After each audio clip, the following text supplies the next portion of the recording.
Hey, well, good morning, Catalina Foothills Church. Pastor John Stone here on our Tuesday morning devotion in Acts, and we're in Acts chapter 24.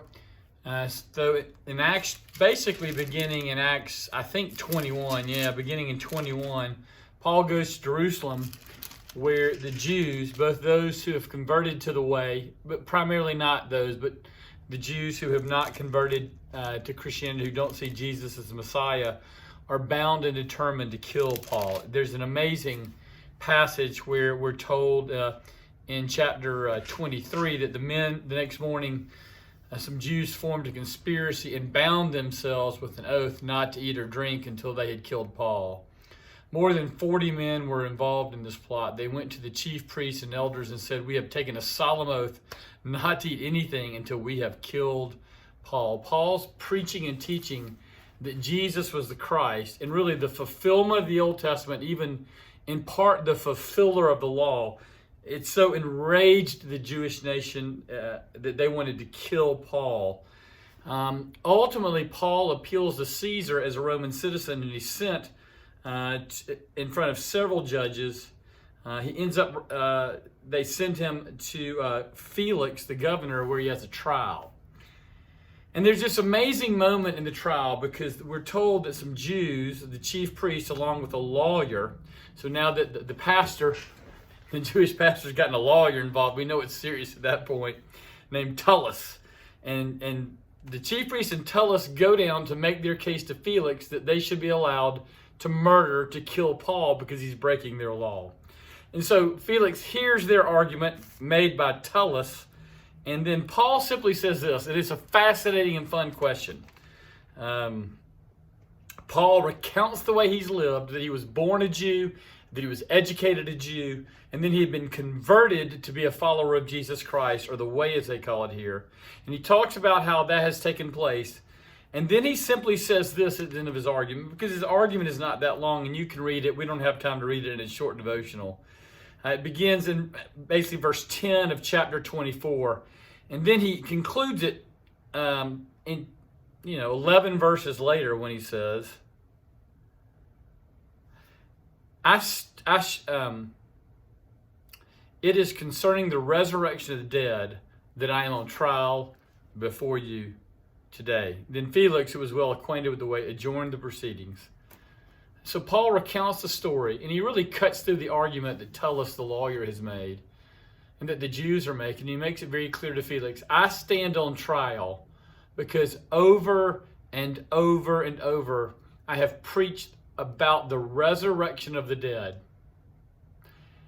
and that Jesus Christ was the first one to be raised from the dead, therefore declaring him to be the Messiah promised to the Jewish nation. And they were beside themselves. They wanted to kill him.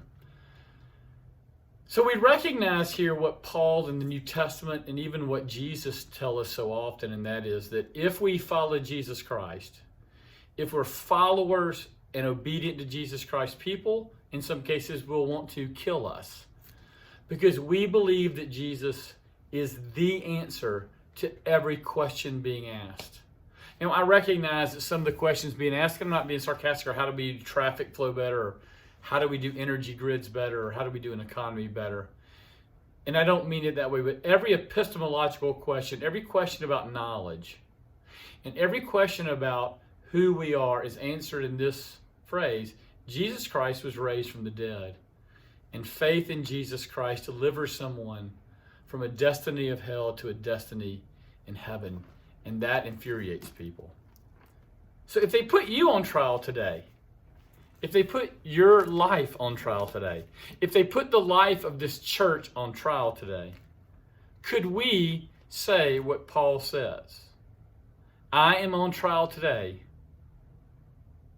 concerning the resurrection of the dead because I have preached it everywhere I've gone. When people know me, I want them to know that I love them.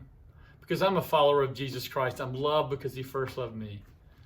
But did they hear from me that the resurrection of the dead, this person of Jesus Christ, who has overcome the thing that we are most fearful of in this world, death, that we don't know how to talk about, that we don't know what to do with, that we want to ignore death, that we've met the one who overcame death in his resurrection, proving himself to be the Messiah promised to the Jews.